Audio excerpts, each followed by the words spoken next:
We are barely 3 months into 2026, and there is already so much going on for next-gen discussion, conversation, debate, a little bit of drama with PS6 and Project Helix in particular. We had a big rumor come out about that now confirmed codename for that console this past Saturday, and that's kind of blown up into a back and forth thing, so we'll be talking about that and everything we heard about PS6 so far, which there hasn't really been new information per se, but we did have some headlines come out from a few days ago with Tom over on their channel, Moore's Law is Dead, the tech leaker that did a live stream recently talking about PlayStation 6. Thus far, Tom is one of the few that has been saying a lot about PlayStation 6 because we have some alleged specifications from their channel, mind you. And this is the qualifier I always have to add when we talk about Tom, is that I can't speak to everything he's ever said over his various videos and live streams for what he may have gotten wrong or right. I can't speak to that outside of, in particular, the PlayStation stuff. He had genuine info for PlayStation 5 Pro and even PS5's low power mode. So for the time being, we are humoring anything we hear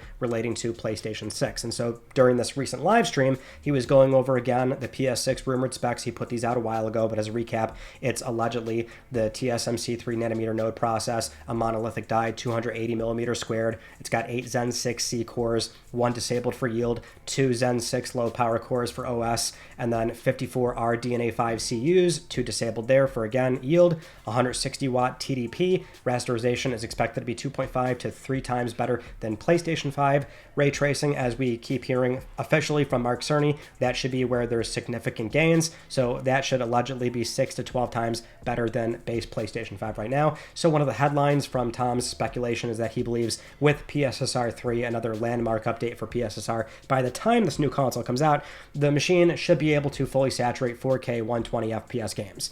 Now, I'm sure that's always contingent on exactly what the studio and developer is trying to do, whatever sort of modes they may or may not offer for their games, but that sort of generational leap is what he's expecting for a handful of titles, or at least a good majority of them, with, again, PSSR 3, which is probably doing a lot of heavy lifting to get 4K 120 as an example.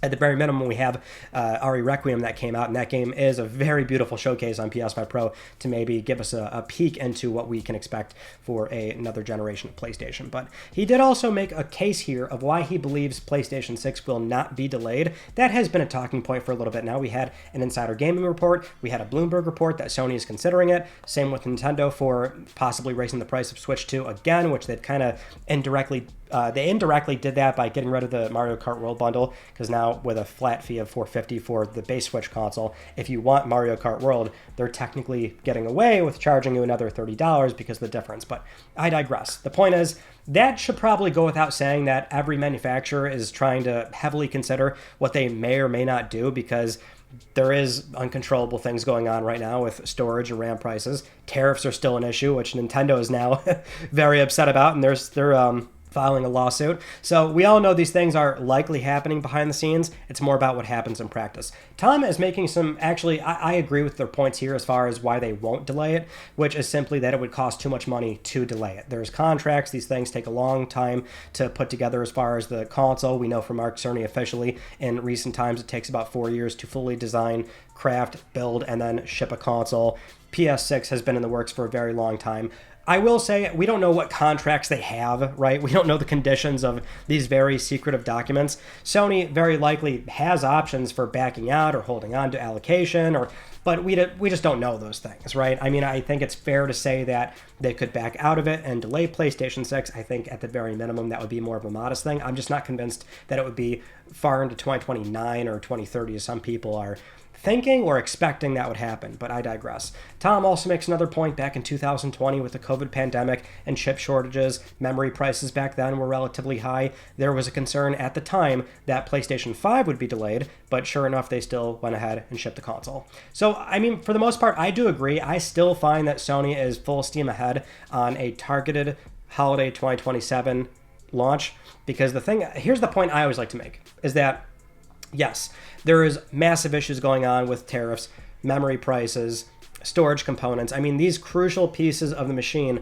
that they have to put in the console, don't get me wrong, it's going to be expensive, it's going to eat into their bottom line, but they can conceivably do it because consoles are a subsidy model, typically. So even if a component, as an example, I'm not saying these are the numbers, but let's say a component costs $20 and it does see a 200-300% increase, Yeah, that's huge. That's massive. But there's still economies of scale. Sony is still getting these parts at a price that consumers aren't even close to getting. That is the entire point and model of the console. I think they just eat it, ship it, deal with it, and then over time, that's not the price that they're going to continue paying.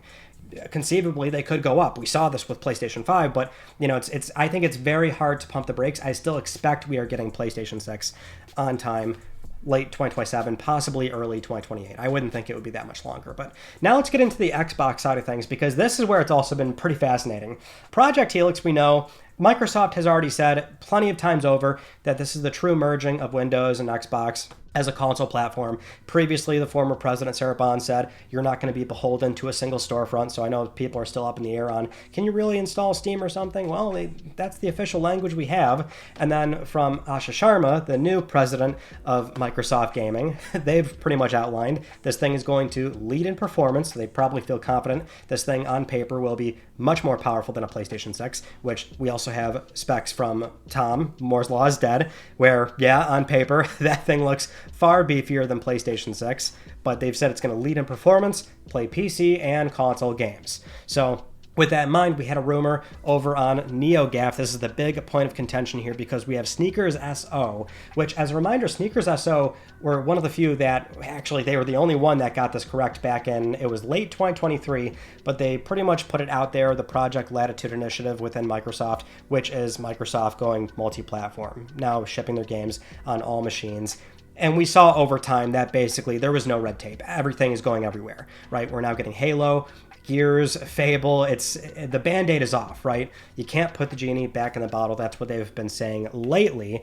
But on the flip side, Sneakers SO has been getting some shade thrown at them because they also mentioned last year that plans may be up in the air for Xbox hardware, which that's actually what they said. They didn't say it wouldn't happen, but just that plans are uncertain to that degree. They also mentioned we should be getting massive layoffs from Microsoft during Q1 of this year. So obviously certain aspects are not totally lining up, but language is very important. So there's always a gray area as far as how these things are explained to people. Having said that, though, let's talk about this post over on NeoGAF, because people are talking about Xbox exclusivity, if Microsoft can or should go back to it. Anyway, the controversial post here is them saying, quote, the problem is we are thinking about this as if it's a next console and console generation. It's not. This is basically a PC that uses the Windows full screen experience that we just saw in the ROG Ally X to emulate a console experience. The native Xbox SKU that had an updated build target that developers were building games for, that's going away. Or rather, there is no Xbox Helix build target.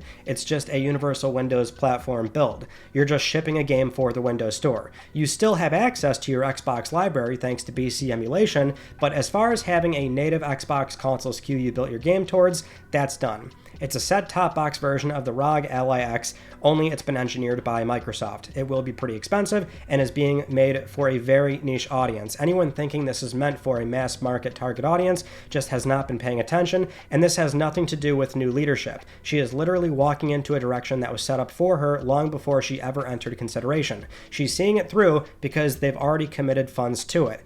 They're just going to use this thing, not exploding in sales, as the final nail in the coffin to roll up the hardware portion of the business. They know what the forecast for it is. They are under no illusion this is going to be some Xbox 360 moment. That doesn't mean it can't be cool and satisfy their diehards. Now, again, Sneakers SO is already getting some flack for this, people calling out that Microsoft doesn't call it or use UWP anymore, to which they've already responded to that criticism, saying that not particularly, they're not looking to respond to that directly. They say Microsoft has changed the name of this stuff something like 5-6 times over the last 15 years. And Tom Warren from The Verge, who previously did say this user in particular had good knowledge of what's going on internally at Microsoft, now they're just clarifying, no, that's simply related to Project Latitude, all the multi-platform stuff. He clearly knows very little about the rest of Xbox, is what they're now implying about Sneakers SO. It's a lot of back and forth, a lot of arguments.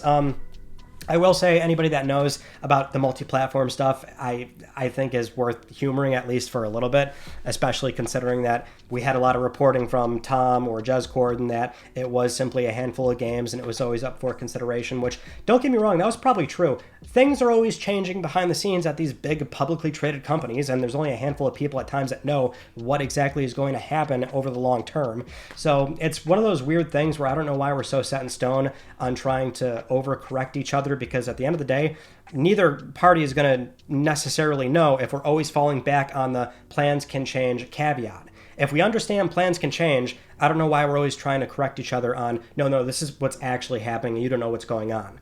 Well, you're both going to look wrong when inevitably plans change and the direction swings in one way or another, to where sometimes you're right and wrong, and then the other party, sometimes you're right and wrong. With that rant over, let's talk about the actual thing that Sneakers SO is putting out there. I'll tell you, my curiosity for sure was simply because what's not shocking is that based on rumored specs and the thing that this thing's going to cannibalize its own storefront, it's going to completely upend the traditional console model.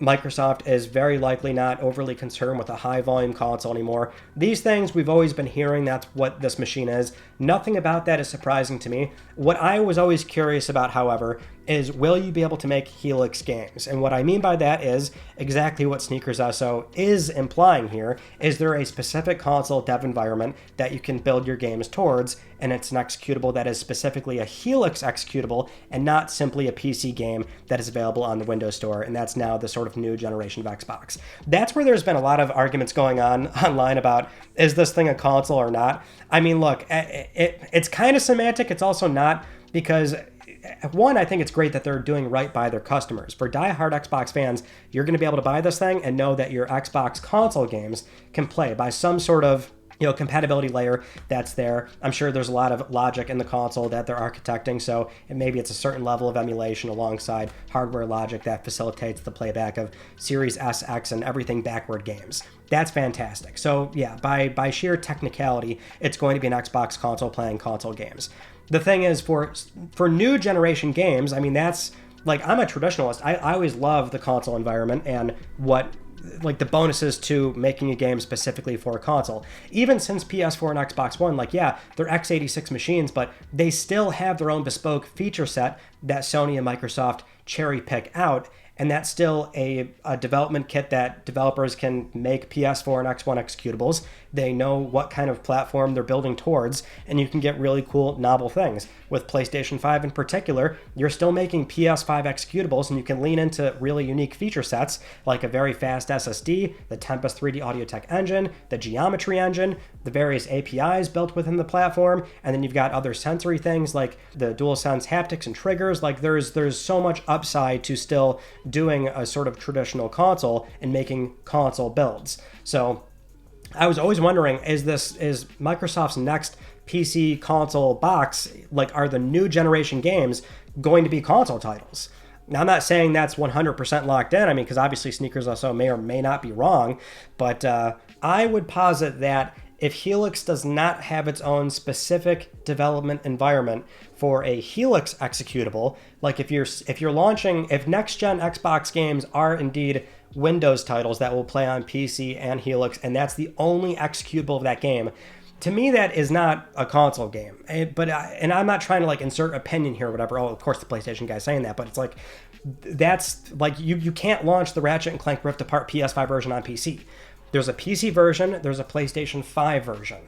And that's how you get really unique, even as fringe as it may sound, fringe scenarios of that game does very fast asset switching, and based on the PC build, you can run into hiccups and issues. There's a very defined difference on a console version versus a PC version, despite PlayStation 5 being an x86 machine, right? Oh, it's basically a PC. Well, again, it can lean into very specific hardware features that PlayStation and previously Microsoft build out to. So, in my opinion, if Helix doesn't have its own dev environment, then that does to me signal the end of like new console games from Xbox. But I digress. I mean, everyone's got their own opinion, and that's totally fair, but it's fascinating to see the direction both these companies are going, because I still fully expect that PlayStation 6 is going to be aimed as a high volume, affordable console, and affordable in today's environment. I think they will try and get it as cheap as they reasonably can, given the economic circumstances and things that